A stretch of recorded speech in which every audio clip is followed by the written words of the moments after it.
Ahal, Balkan we Daşowuz welaýatlarynda, şeýle-de paýtagyt Aşgabatda häkimetler giýje işleýän hususy eýçilikdäki awtoýolgalaryň we dukanlaryň onlarçasyny ýapyp, olorda barlyg geçirýärler. Häkimet wekilleri bu çäreleriniň sebäbini ýokary derejeli döwlet emeldarynyň geçen hepde ýary giýje duýdansyz geçiren barlyglar bilen düşündirýärler. Bu ýagdaýlar barada Azatlyk radiosynyň habarçylary 27 martda maglumat berdiler. Yerli salgyt gullugynyň we polisiýanyň eşgärleri dükanlary we awtoýolgalary ýapyp, olaryň gapysyna möhürli gulplary asdylar. Şu hepdeniň başyndan bäri dowam edýän bu çärelerde onlarça ýolga hemde dukan doly ýapyldy.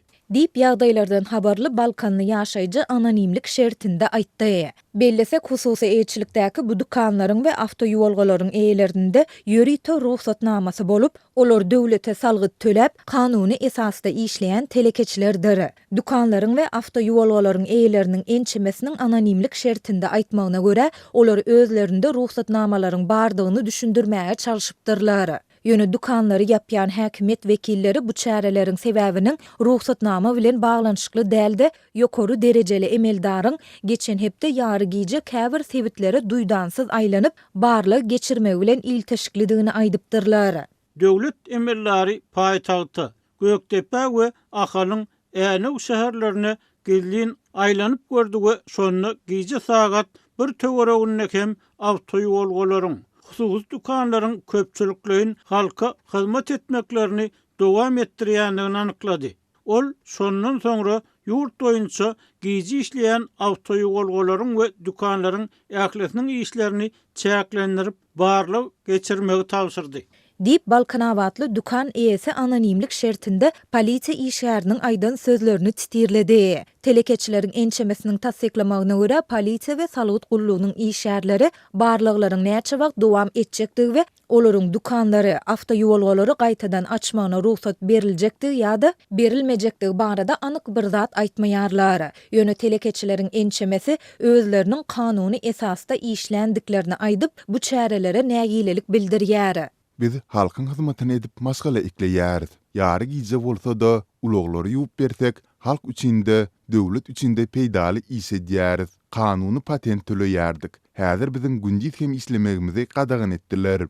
Dip awtoýolgasy bolan bir telekeçi anonimlik şertinde aýtdy. Bu çäreler diňe telekeçilere däl, eýse olaryň hyzmatlaryndan peýdalanan ilata hem oňoýsuz täsir edýär. Häzir Balkanawatda ýagşyly günlerden soň adamlar uloglaryny ýuwdurmak üçin awtoýolga tapman kösenýärler. Bellesek Türkmenistanda polisiýanyň ýol gözegçiligi gullugy ýagşyň ýanynda hapa uluglaryň sürüjilerine jerime salmak çärelerini güýçlendirmekde giňden tanalýar. Bu aralykda habarçymyz Balkanda ýol ugrundaky duralgalarda yerleşýän ähli hususy dukanlary söküp aýyrmak işlerine hem badalyga berilendigini aýdýar. Polisiýa işgärleri munyň sebäbini goloýda ýeňil ulug Aşgabat Türkmenwasy magistral ýolunyň ugrunda Bereket şäheriniň goloýundaky duralgada yerleşýän hususy dukana ýokary tizlik bilen barıp urmagy bilen düşündirýärler. Munyň netijesinde dukanyň eýesi we onuň 5 ýaşyndaky çagasy ölüpdir. Şol sebäple duralgadaky dukanlaryň ählesiniň işi tokdudylýar.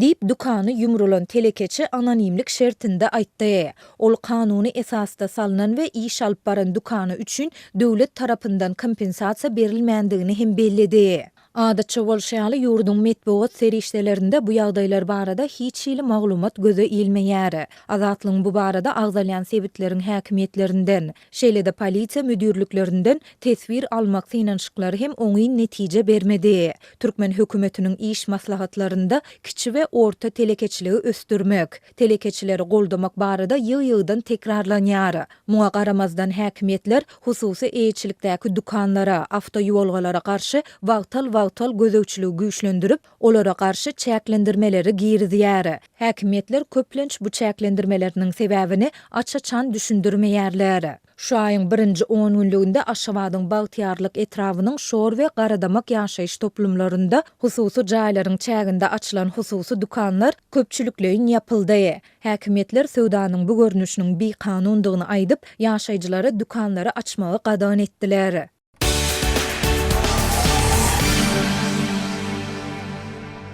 Russiýanyň 2020-nji ýylda Ukraina garşy giň gerimli hüjüme başlananda Kuros sehati Düýbi Britaniýada ýerleşýän Iran International teleýaýlymynda işleýärdi. Indi bolsa bu jurnalist Ukrainanyň frontçylygynda töwüşýär. Ol özüniň ikinji öý diýip atlandyrýan bu gündogur Ýewropa ýurduny goramak üçin eline ýara aldy. Sehati Ukrainanyň daşary ýurt legionuna goşulan ilkinji mälim bolan Iranlydyr. Bu legion daşary ýurtly militinçilerden ibarat bolan Ukrainanyň harby bölümüdir. Sehati Azatlyk radiosynyň Iran gullugy, ýagny Radio Farda beren interwýusynda özüniň Ukrainany diktatorlaryň we basywalyjylaryň kluby diýip atlandyrýan güýçlerden goraýandygyny aýtdy. Ol munyň bilen Russiýanyň prezidenti Vladimir Putini we onuň esasy ýaranlaryny, şol sanda Iranyň ruhany ýolbaşçylaryny, Belarusyň awtoritar lideri Aleksandr Lukashenkany, Seýlede Demokratik Koreýa we Hytaýy göz öňünde tutýandygyny belledi. 46 ýaşyndaky sehati üçin Ukrainada töwüşmek karary diňe bir tiýasy däl, eýsem şahsy taýdan hem möhüm ädimdi. Men Ukrainany söýýän, sebäbi aýalym Ukrainaly we çagalarymyz hem ýarym Ukrain. Olar Londonda ýaşaýarlar. Diýip ol Radio Farda aýtdy. Ol 18 martda X sosial ulgamynda çap eden postunda jenaýatçy Putin we onuň goldawçylaryna garşy töwüşmek üçin Ukrainanyň tarapyna goşulýandygyny eglan etdi. Sehatining Moskwa garşy durmagy diňe bir Ukrainadaky ýagdaý bilen çäklenmeýär. Onuň pikiriçe bu garşylyk Iranyň Russiýa bilen taryhyndaky öýkelerine hem bagly. Russiýa soňky 200 ýylyň dowamyny Irany köp ziýan ýetirdi. Diýip ol belleýär. Sehati odol Amerikanyň tesi media korporasiýasynyň Pars gullugynda işläp, Amerikanyň raýatlygyny hem aldy. 19-njy asyrda Pars salygy bilen Padşah Russiýasynyň arasynda bir näçe uruş bolup, olaryň netijesinde Tehran Kavkaz tebitiniň köp bölegini Moskwa bermäge mejbur boldy. Rus imperiýasy soňu bilen Iranyň tebii baýlyklaryna hem göz dikip, onuň çäkleriniň bir bölegini basyp aldy. 1940-njy ýyllaryň ortasynda Sowet Soýuzy Iranyň Demokratik Günbataryndaky etnik Kürt we Azeri respublikalaryny goldapdy. Olar gysga wagtda dargadyldy. Ýöne bu hereket häzirki günlerde hem dowam edýän etnik dartgynlyklara sebäp boldy. Russiýa Ukrainadaky urşa başlaly bäri Iran Moskwany dronlar bilen üpçün etdi. Bu pilotsuz enzamlar Ukraina şäherlerine we infrastrukturasyna garşy ulanylýar. Tehran we Moskwa muny ret etseler-de, munyň tersini görkezýän düýpli deliller bar. Seýle hem Iranyň Russiýa raketalary hem berip biljekdigi baradaky aladalar hem barha güýçlenýär. Sehati söwüşe gatnaşmagynyň sebäpleriniň biriniň hem Iranlylaryň hakyky kesbini görkezmek itligi bolandygyny belledi. Men Iranlylar bilen Ukrainalylaryň arasyndaky raýdaşlygy görkezmek isleýärin. Ukrainalılar Iranlylary diňe İslam Respublikasynyň hereketleri bilen baglanşdyrmasyn diýip olaýdýar. Raýat aktivist hökümünde bir näçedik tutup edilen sehati 2004-nji ýylda Irandan Türkiýe gaçdy. Ol tiýasy gaçyp atylga alyp soňra Amerika göçdi. Sehati 1988-nji ýylda Iran-Irak urşy gutaran wagty 10 ýaşyndady. Onuň Iranda geçen 2 ýyllyk mejburi harby gullukdan daşgary başga uruş tejribesi ýok. Ukrainanyň daşary ýurt legionuna goşulaly bäri ol we onuň bölümi ykçam töwüş taýýarlyklaryna geçýärler. Ol uruşda entek adam öldürmändigini boýun aldy. Emma muňa ruh taýdan taýýardygyny nyktady. Kimdir biri yara bilen öýüňe girip saňa hüjüm etse näme edersiň? Özüň goramak. Bu kanun taýdan özüň goramakdyr. Bir adam öldürmek däl. Diýip ol sözüne goşdy.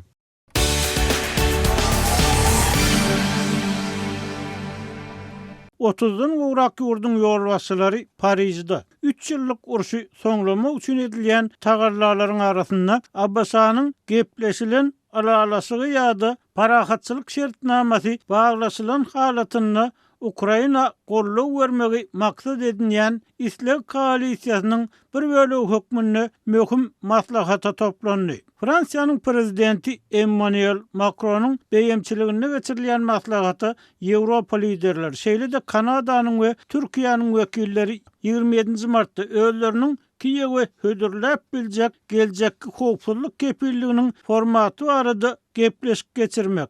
Abbasanyň ýolbaşçylygyna gepleşiklerde ara alınıp maslahatlaşylýan häzirki meseleleri, şol sanyna ortaýatyň sanksiýalary ýeňilleşdirmek baradaky talaby bilen bagly meseleleri maslahatlaşmak üçin duşýarlar. Sammitin Azatlyk radiosyna ma'lum bolan gün tertibine laýyklykda liderleriň Ukraina mundan beýlek beriljek harby kömegi, atysy besetmek baradaky araşyklary, şol sanyna Kara Deňiz üçin ýakynly alalaşylan şertnamany gollamak, Ukraina goşunyny uzak möhletli şertde maliýeleşdirmek we enzamlaşdyrmak meselesini ara alyp maslahatlaşmagyna garaşylýar. Şeýle-de sammitiň dowamynda has giň parahatçylyk şertnamasynyň çägini Ukrainada Ýewropanyň ýolbaşçylygyna parahatçylygy üpjün edici güýçleriň yerleştirilmegi barada pikir alşylar. Abbasanyň şu hepdeniň başynda Saud Arabistanyna Kiýew hemde Moskwa bilen aýratynlykda geçiren utgoşdurulan gepleşikler netijesinde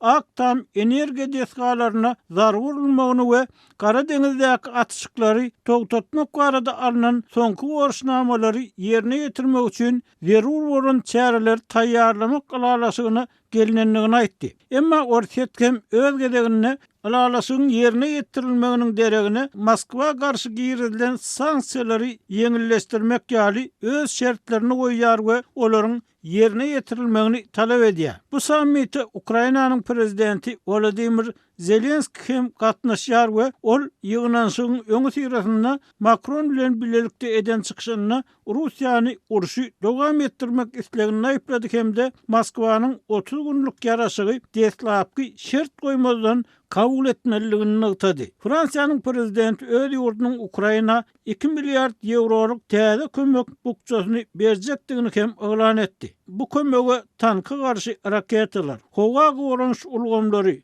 söwüş uçurlarynyň Miraj raketalary, sowutly ulaglar, ok därleri we beýleki ýardam seriýetleri girer. Şeýle-de Macron koalisiýanyň wakalaryň bolýan ýerine hödürläp biljek zatlary barada täze maglumatlary hödürledi. 27 martda geçiriljek gepleşiklerde Ýewropanyň ýolbaşçylygyna parahatçylygy üpjün etjek güýçleri döretmek meselesiniň hem ara alınıp maslahatlaşyljakdygyny aýtdy. Emma muňa garamazdan ol bu güýçleriň front liniýalaryna bolmajakdygyny, olary ýaraşygyň şertleriniň berja edilmegine gödegçilik etmek ýa-da ol şertleriň ýerine ýetirilmegini üpjün etmek wezipesiniň ýüklenmejakdygyny, bu işin Birleşen Milletler Romasynyň parahatçylygy goraýjy güýçlerine taşyrylyp bilinjekdigini aýtdy. Muňa derek Russiýanyň öňüni baglamak we Ukraina güýçlerine tälim we gollaw bermek üçin bu güýçler mundan beýlek Ukrainanyň çägine galar diýip Macron aýtdy. Koalisiýa başlangyjy ilkinji gedek İngiliz Premier Ministri Keir Starmer tarapyndan 2 martda Londonda geçirilen sammitde aýan edildi. Şonda Ýewropaly we beýleki ýurtlardan gelen liderler Kiýewi gollamak meselesini ara alyp maslahatlaşypdylar. Bu meýilnamalaryň iş ýüzüne degişli hereketiň edilmegine getirjekdi we Washingtonyň ýolbaşçylygyna alınıp barlayan diplomatik tagallara goşuljakdygy entek belli däl. Ýewropa liderleri Abbasanyň Ukrainada kurşy soňlamak üçin alyp barýan ýokary derejeli diplomatiýasynyň arasynda gepleşik ustalynyň başynda orun almaga çalışýarlar. Emma şu wagtda çenli Moskwa, Kiýew hemde Washington bilen baglanşykly gepleşiklerden garada garlylar.